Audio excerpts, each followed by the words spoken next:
third act of the Hyundai A-League commenced with more returning stars, more marquee signings, and more Brazilians than a Bondi beauty salon. But it turned out to be two emerging Australian prodigies who stole the opening round limelight. Chite stretches, Adelaide United back in front. The headlines, however, were reclaimed by a couple of old heads who opted for the literal meaning of stamping one's authority. He's off. The Queensland captain sent off on his A-League debut. Much was the case at the SFS, though Sydney FC were more interested in showing off their newest marquee import.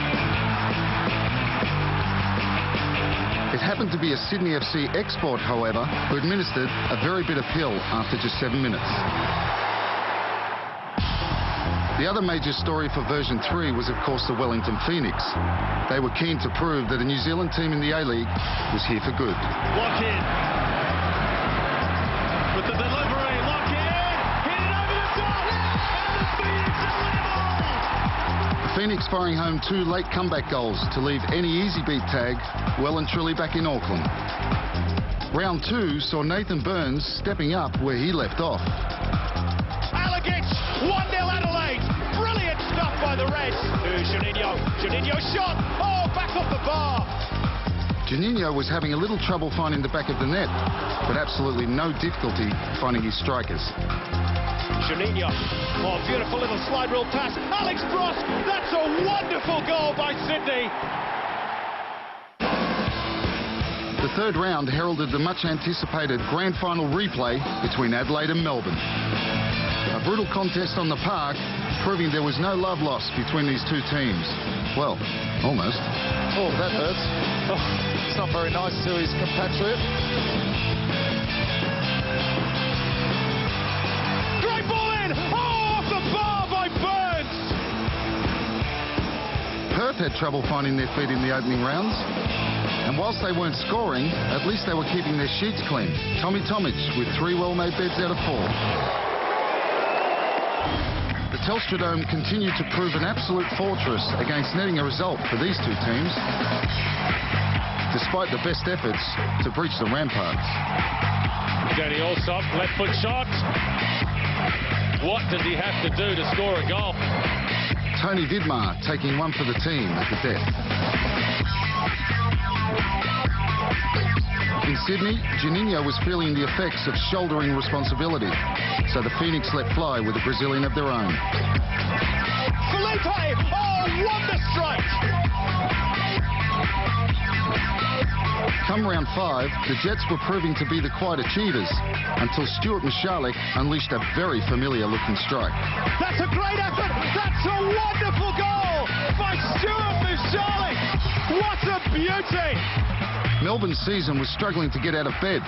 Michael Theoklitos not helping matters, reading this lullaby to Daniel Piakowski. Oh, look at the size of the egg on the forehead there. Oh, that's a boiled egg.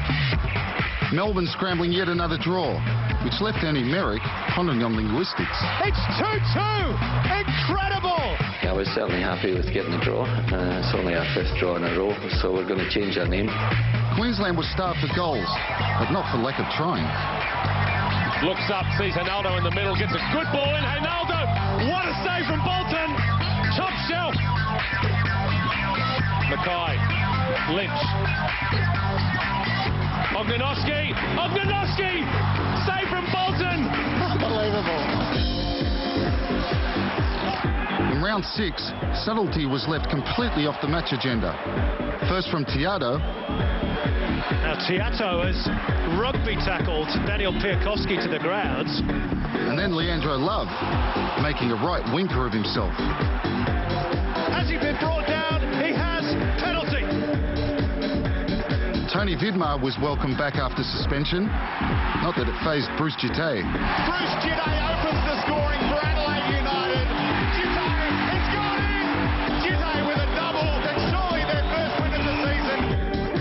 And as they say, easy come, easy go. Johnny yellow card, Vidmar. In round 7, the Raw finally found an answer to their goal-scoring woes.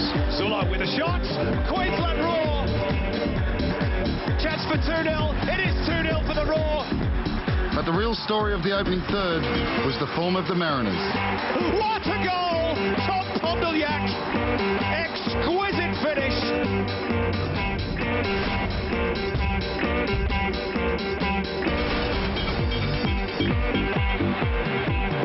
Joel Griffiths will not get the free kick, and Griffiths had a little lash out with the left arm there. Griffiths wasn't happy, gave him a mouthful, and it looked like he gave him a bit of a jab into the midriff. I think you might be a bit generous in saying it was his midriff. I think it might have been a bit lower than that. I think that's a bit harsh. I thought he got the ball.